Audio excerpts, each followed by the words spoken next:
प्रकार, जो कि हमारा 10th का पहला चैप्टर है, संसाधन एवं विकास, जिसमें बच्चों को एक क्वेश्चन आता है, भारत में पाए जाने वाली मृदा का वर्णन करिए। जब आप मृदा का वर्णन करते हैं तो इसके साथ ही आप लोगों अगर मानचित्र बनाते हैं तो आपको बोर्ड के बच्चों को फुल मार्क्स मिलता है। ये अधिकांशतः 6 नंबर के क्वेश्चन के लिए ये प्रश्न पूछा जाता है। तो बेटा मैंने एक मानचित्र बना रखा है और इसी पर मैं आप लोगों को भारत में पाए जाने वाले मुख्य मृदा के प्रकार को बताऊंगी।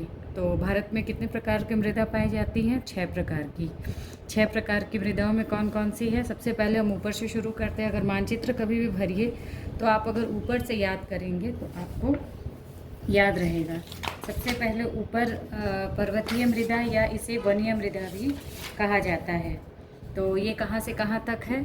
ये पूरा जम्मू कश्मीर हमारा, हिमाचल, उत्तरांचल लेते हुए एक हम ऐसे मार्क कर लेते हैं कि ये किस किस क्षेत्र में आता है। और इधर पूर्वोत्तर राज्यों में अरुणाचल तक का क्षेत्र, और ये जो मैं बना रही हूँ ये है आपका जलोढ़ मृदा के लिए यहाँ से विभाजित हो जाता है। ये जो इतना क्षेत्र है यहाँ से यहाँ तक का जो क्षेत्र है ये आप लोगों को ये है आपका पर्वतीय या वनीय मृदा। दूसरा है आपका जलोढ़ मृदा। जलोढ़ मृदा कहाँ मिलता है?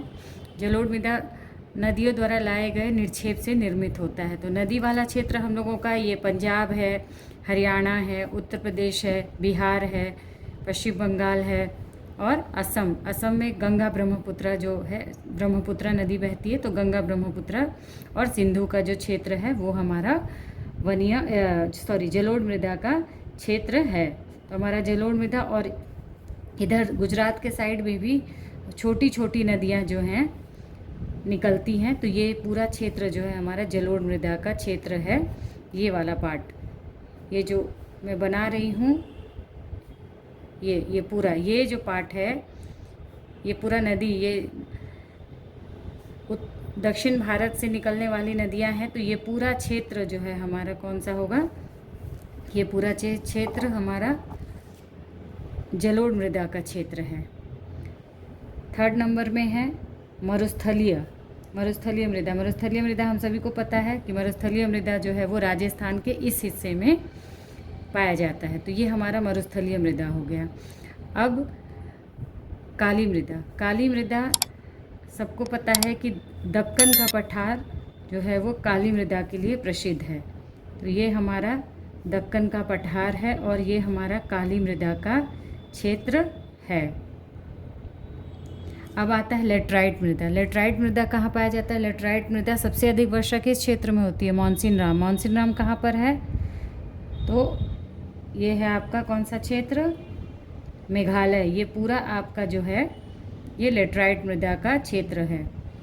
इधर आइए, और कहाँ ज़्यादा बारिश होती है? पश्चिमी घाट के पश्चिम में। तो ये हमारा पश्चिमी घाट मान लीजिए, हमने इस बैरियर को पश्चिमी घाट माना, और पश्चिमी घाट के पश्चिम में पता है ना कि ये केरल वेरल में सबसे अधिक पहला बारिश होता है, और ये हवाएं इसी पश्चिमी घाट से टकरा करके यहाँ वर्षा करती है। तो ये जो भाग है ये आपका पश्चिमी घाट का पूरा क्षेत्र है। और अंत में जो छिटफुट बचता है हमारा, मेनली ये वाला जो क्षेत्र है ये हमारा लाल और पीली मृदा है। तो 6 प्रकार की मृदा आपका है। इसको हम लोग अलग अलग कलर से दिखाएंगे तो आपको अच्छे से समझ। हमारा पहला हमने लिखा भारत मृदा के मुख्य प्रकार।